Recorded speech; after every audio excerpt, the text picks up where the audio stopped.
समकालीन भारत भूगोल कक्षा 9 पाठ 2 भारत का भौतिक स्वरूप। इसमें आप भाग 4 में हम जो पढ़ेंगे भारतीय मरुस्थल, तटीय मैदान और द्वीप समूह के बारे में पढ़ेंगे।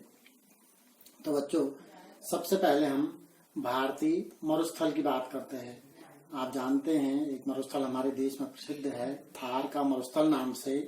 तो अरावली पहाड़ियां बच्चों, ये अरावली पर्वत श्रेणियां हैं, अरावली की पहाड़ियां हैं। इसके पश्चिमी किनारे पर इधर की ओर को जो ये वाला क्षेत्र है बच्चों, ये वाला क्षेत्र है, ये वाला जो क्षेत्र है बच्चों, इसको हम कहते हैं थार का मरुस्थल। ये भाग है थार का मरुस्थल, स्थित है अरावली पहाड़ की पश्चिम की ओर स्थित है। इस क्षेत्र में बच्चों प्रतिवर्ष 150 मिलीमीटर से भी कम वर्षा होती है, जिस कारण यहाँ का मौसम बिल्कुल क्या रहता है, शुष्क रहता है। और मौसम शुष्क होने के कारण यहाँ पर वनस्पतियां बहुत कम मात्रा में मिलती हैं, और जो वनस्पतियां मिलती हैं वो भी कांटे के रूप में मिलती है। जैसे यहाँ पर बबूल, कीकड़, इस तरह के यहाँ पर वृक्ष मिलते हैं। शुष्क जलवायु होने के कारण जो है यहाँ पर वनस्पति बहुत कम मात्रा में मिलती है। और वर्षा ऋतु में बच्चों कुछ नदियां दिखती हैं इसमें, और जो ही वर्षा ऋतु समाप्त होती है तो नदियां फिर से बालू में लगभग विलुप्त हो जाती है, गायब हो जाती है। इस क्षेत्र की जो सबसे बड़ी एक नदी है यूं करके आती है बच्चों, वो है लूनी नदी। वो क्या है? लूनी नदी। इस तरह से यहाँ ये लूनी नदी इस क्षेत्र से यूं करके, ये लूनी नदी इस क्षेत्र की सबसे बड़ी नदी है। बरकान का विस्तार यहाँ बहुत बड़े क्षेत्र में होता है। एक शब्द आ गया है बच्चों इसमें नया, बरकान। बरकान का मतलब ये होता है बच्चों अर्धचंद्राकार बालू का टीला। यानी कि जब यहाँ से ये बहुत सारी बालू है, ये उड़ करके जाती है, जब यहाँ से उड़ के गई और यहाँ ये इस तरह से जमा हो जाती है अर्धचंद्राकार, और यहाँ पर एक टीला जैसा बना देती है अर्धचंद्राकार यूं करके, तो उसको कहते हैं हम बरकान कहते हैं। यानी अर्धचंद्राकार बालू का टीला, इसी को हम क्या कहेंगे, बरकान कहते हैं।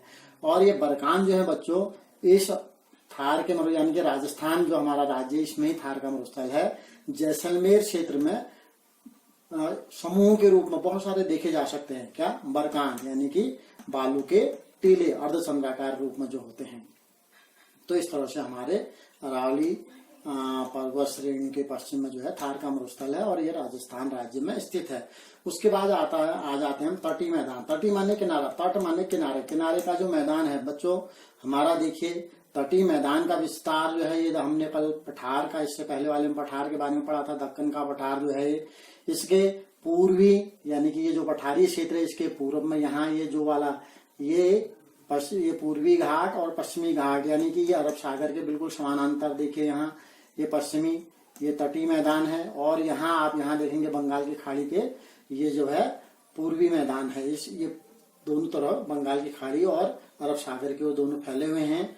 पश्चिमी तट, पश्चिमी घाट, यानी कि पश्चिमी तट हमारा ये हुआ। पश्चिमी घाट हमने कल पढ़ा था, और इस पश्चिमी घाट और पश्चिमी तट यानी कि समुद्र के किनारे के बीच जो है हमारा ये पश्चिम का ये तटीय मैदान फैला हुआ है, यानी कि स्थित है। और इस मैदान को हम 3 भागों में बांट सकते हैं बच्चों। यहाँ से जब शुरू होता है तो यहाँ तक बिल्कुल कन्याकुमारी तक हमारा मैदानी क्षेत्र है। तो सबसे पहले भाग को हम यहाँ से लेकर के यहाँ तक जो है एक, इसको कहते हैं हम कोंकण। इसको क्या कहते हैं?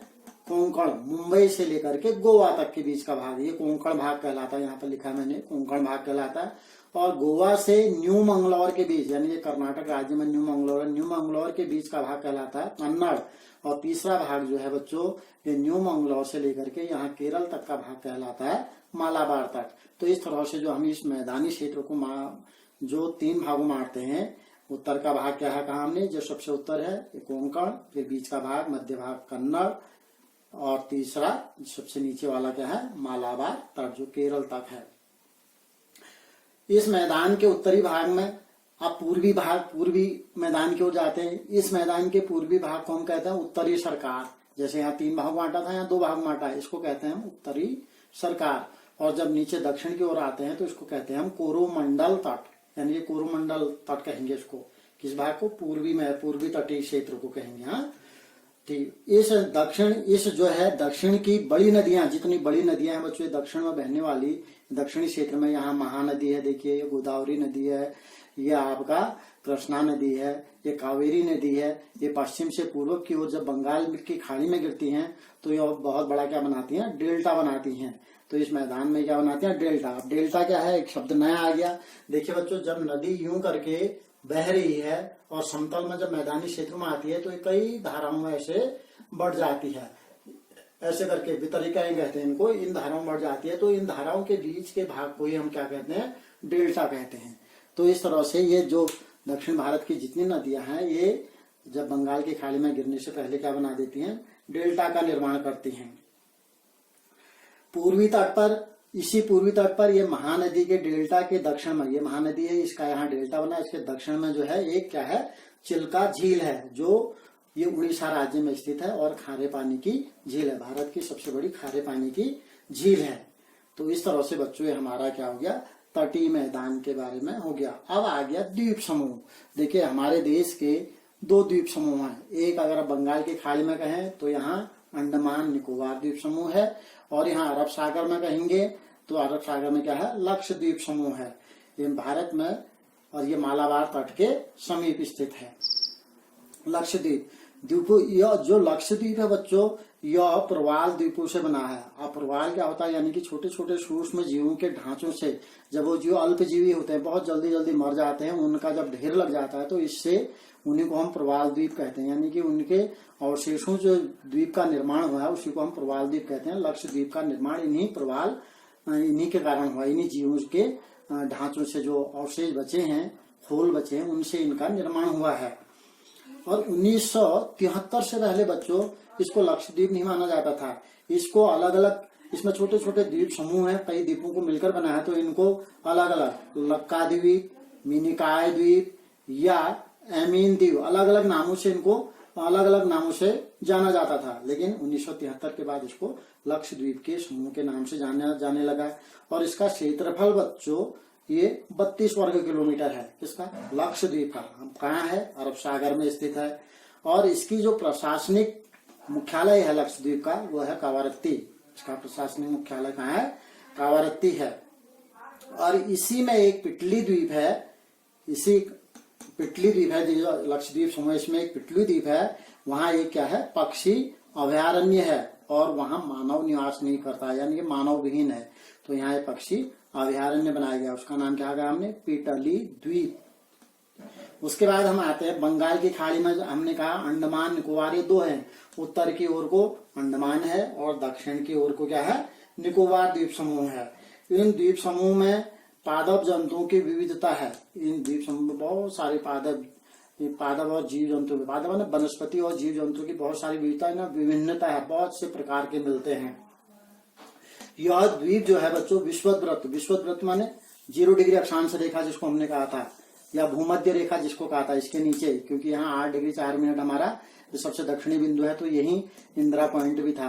तो ये इसके नीचे 0 डिग्री, इसके नीचे जो होगी 0 डिग्री वही विश्ववृत्त रेखा होगी, यानी कि भूमध्य रेखा होगी, तो उसके नीचे है। और यहाँ की जलवायु जो है बच्चों विषुवतीय है। और यह क्षेत्र जो है अंडमान निकोबार द्वीप समूह जो भी है, घने वृक्षों से आच्छादित है, यानी कि बहुत सारे वृक्ष यहाँ पाए जाते हैं। और यहाँ एकमात्र बच्चों जो हमारे भारत का एकमात्र सक्रिय ज्वालामुखी है, उसको कहते हैं बैरन द्वीप, वो इसी अंडमान निकोबार द्वीप समूह में स्थित है। तो बच्चों इस तरह से आज हमने जाना भारतीय मरुस्थल, तटीय मैदान और द्वीप समूह। अब इस पर कुछ प्रश्न आप बनाएंगे, जैसे थार मरुस्थल में वनस्पति बहुत कम है, कम क्यों है, आप कारण बताएंगे। दूसरा, पश्चिमी तटीय मैदान के 3 भागों के नाम लिखिए। 3 भाग, पश्चिमी तटीय भाग जो है कोंकण, कन्नड़ और मालाबार तट कहाँ से कहाँ है बताया था मैंने। आपका यहाँ मुंबई से लेके गोवा तक, गोवा से न्यू मंगलोर तक, न्यू मंगलोर से यहाँ नीचे केरल मालाबार तट जिसको हम कहा था। उसके बाद तीसरा, भारत के मानचित्र में विभिन्न स्थलीय रूप जो हमने पढ़े हैं अभी तक, पूरे 6 के 6 भाग पढ़ लिया हमने। हिमालय से यहाँ हिमालय का पर्वतीय भाग पढ़ा था, फिर मैदान पढ़ा था, उसके बाद हमने ये फिर प्रायद्वीपीय पठार पढ़ा था, फिर भारतीय मरुस्थल जाना हमने, फिर उसके बाद तटीय मैदानों के बारे में बात करी, उसके बाद ये द्वीप समूह के बारे। तो इसको पूरे एक मानचित्र में आप सभी को दर्शाएंगे।